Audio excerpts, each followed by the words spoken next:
Di sebuah daerah sunyi di Riau, jauh dari hiruk-pikuk kota, hiduplah seorang pemuda bernama Delvi. Sejak kecil, ia tumbuh di rumah yang berbeda dari kebanyakan orang. Ayahnya dikenal sebagai dukun kebatinan, orang yang disegani sekaligus ditakuti. Rumah mereka selalu dipenuhi bau kemenyan, bisikan doa aneh, dan tamu-tamu yang datang tengah malam. Delvi kecil sering melihat ayahnya duduk bersila di ruangan belakang, berbicara sendiri seolah ada yang menjawab. Saat ditanya, ayahnya hanya berkata, "Ilmu sejati tidak bisa dipelajari sembarangan." Seiring bertambah usia, Delvi mulai terobsesi. Ia ingin kuat. Kibo, tidak bisa disentuh rasa sakit. Ayahnya akhirnya mengungkap sebuah rahasia kelam. Ilmu tertinggi hanya bisa diwariskan dengan tumbal tertentu. Pada suatu malam, ayahnya berbisik lirih. "Jika kau benar-benar ingin mewarisi ilmuku, kau harus siap membayar harga yang tak semua manusia sanggup."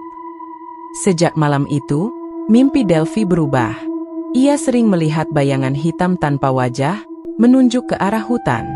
Dan setiap bangun tidur, dadanya terasa semakin dingin. Tahun 2013 menjadi titik awal segalanya. Ayah Delvi jatuh sakit. Dalam kondisi sekarat, ia memanggil Delvi ke sisi ranjang dan menyerahkan sebuah buku tua berlumuran noda hitam. Di dalamnya tertulis ritual yang tidak pernah disebutkan secara terang-terangan. Hanya satu kalimat yang terus terulang. Ilmu kebal tak lahir dari doa, tapi dari pengorbanan. Sejak membaca buku itu, Delvi merasa tubuhnya berubah. Ia mulai kebal terhadap luka kecil, seolah rasa sakit menjauh darinya.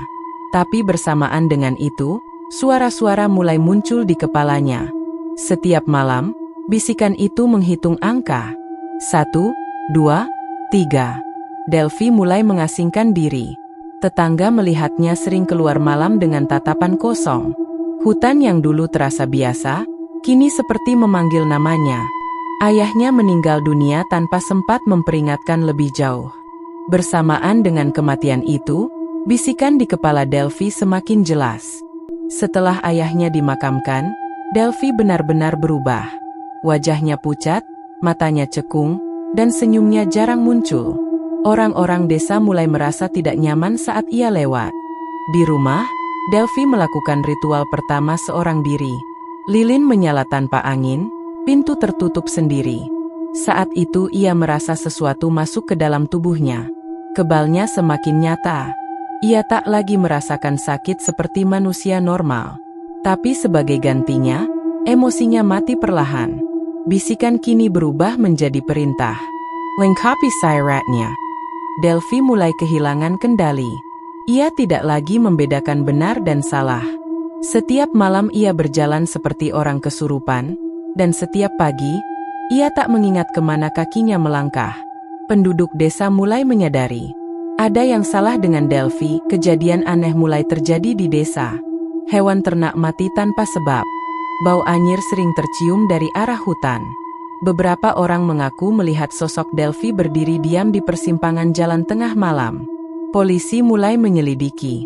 Mereka menemukan jejak ritual kuno yang tidak pernah tercatat secara resmi.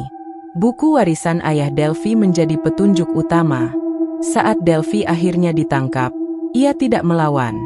Bahkan peluru dan pukulan tak membuatnya bereaksi.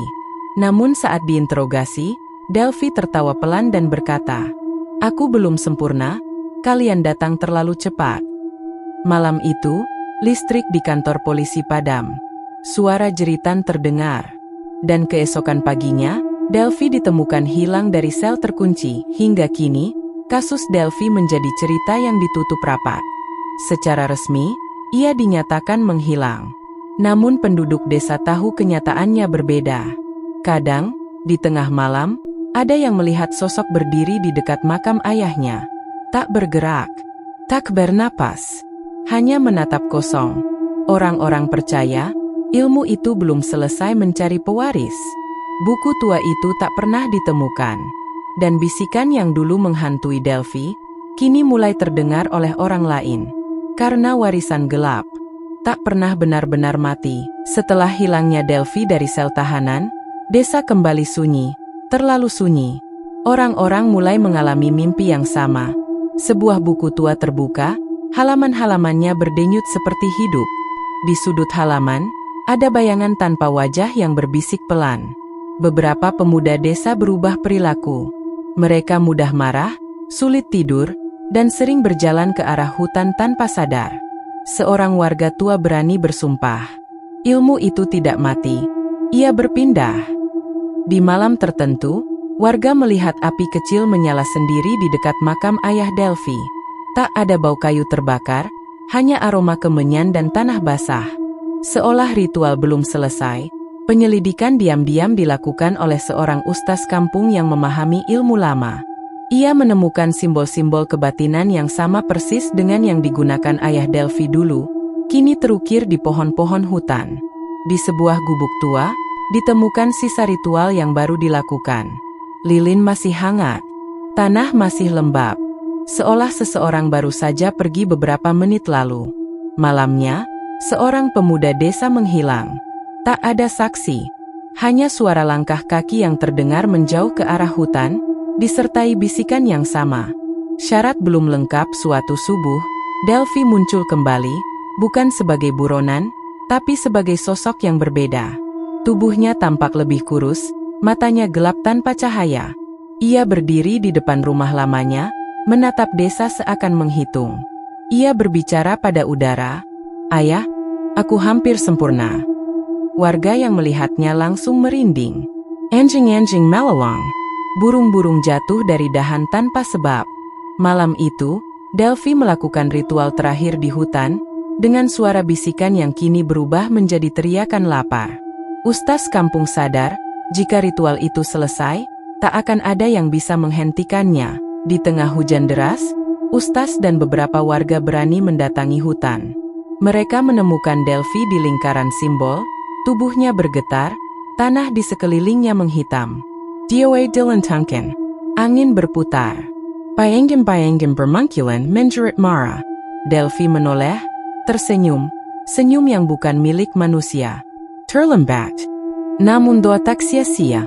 Lingkaran ritual retak. Delphi berteriak, bukan karena sakit, tapi karena sesuatu di dalam dirinya dipaksa keluar. Ledakan angin terjadi. Hutan kembali sunyi. Saat semua debu mengendap, Delphi sudah tak ada. Hanya buku tua itu, tergeletak terbuka. Buku itu akhirnya dikubur jauh dari desa. Hutan dibersihkan. Desa kembali hidup. Tapi ketenangan itu palsu. Beberapa bulan kemudian, di desa lain, seorang anak kecil ditemukan sering berbicara sendiri. Ia menggambar simbol yang sama, tanpa pernah diajari. Ibunya bertanya, "Siapa yang mengajarkanmu itu?" Anak itu menjawab pelan, "Kakek dari hutan." Di halaman terakhir buku tua itu tertulis, ilmu ini tidak memilih orang baik atau jahat. Ia hanya memilih yang paling siap kehilangan kemanusiaannya.